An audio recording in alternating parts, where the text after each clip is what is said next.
लाला साहब, सब खां पहिरियां मां अवां जी तरफ़ ईंदुमि त सिंध हुकूमत पोलियो जे ख़ात्मे लाइ इलाही एक्टिव नज़र ईंदी आहे असांखे हमेशह। हिन वक़्तु सिंध में कहिड़ा क़दम खयां पिया वञनि पोलियो जे ख़ात्मे जे लाइ?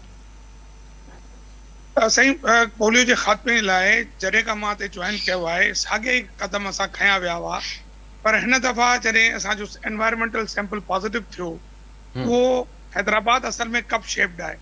त हू जेको जामशोरे खां जेको पाणी ईंदो आहे कासमाबाद वारी, पहिरीं उते पॉज़िटिव थियो, पोइ हुनखे लतीफ़ाबाद खे पॉज़िटिव कई, पोइ शहर खे पॉज़िटिव कई।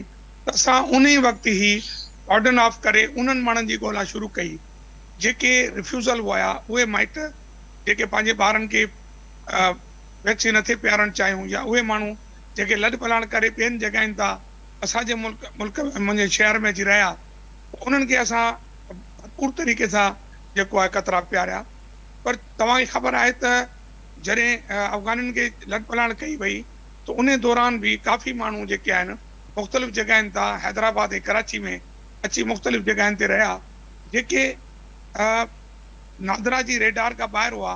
इन करे हुकूमत सिंध उन्हनि जी टीमूं वधायूं, उन्हनि जी टीमुनि खे सपोर्ट कयूं, डिप्टी कमिश्नर साहब ऐं कमिश्नर साहबनि खे विच में विझी सिक्योरिटी ॾिनऊं, ताक़त ॾिनऊं, ऐं पोइ वरी बि कासमाबाद ऐं हैदराबाद नेगेटिव थियो।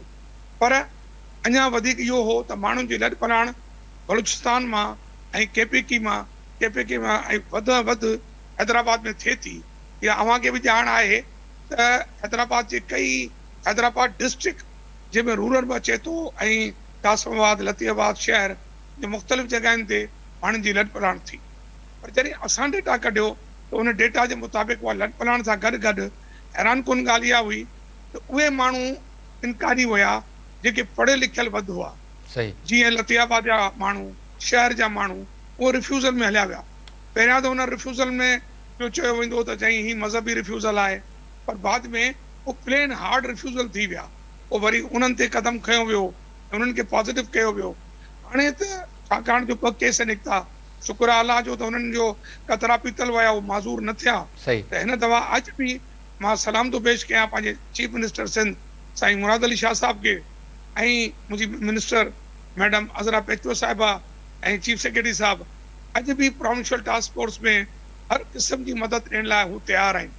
हाणे ॻाल्हि अचे थी त उनजो रिटर्न असीं त पंहिंजे 1565 टीमूं, इन खां अलावा फिक्स टीमूं, मोबाइल टीमूं, माण्हुनि इवन यूसी लेवल जूं टीमूं, छो त सेप्टेंबर जी जॾहिं इहा इंटरवेंशन थी त जॾहिं सिंध गवर्नमेंट चयो त भई MPS ऐं MNS खां बि असां 250 माण्हू चवाराए उहे बि रिफ्यूज़ल कवर कयासीं, तॾहिं बि तक़रीबन 500 असांजा माण्हू रहिजी विया आहिनि। तॾहिं बि हींअर अॼु मां सलाम थो पेश कयां सिंध गवर्नमेंट खे त उन्हनि फुल आउटरीच सपोर्ट हर डिस्ट्रिक्ट लाइ ॾिनी आहे। ऐं सम्झां थो त सिंध गवर्नमेंट 100% हिन ॻाल्हि ते पक आहे त इंशाअल्लाह ताला सेप्टेंबर जी या अक्टूबर ऐं नवंबर अगरि असां पंहिंजी मुहिमनि खे एतिरी विगोरसली करे वरितो त जनवरी में इंशाअल्लाह सैंपल नेगेटिव थी वेंदा।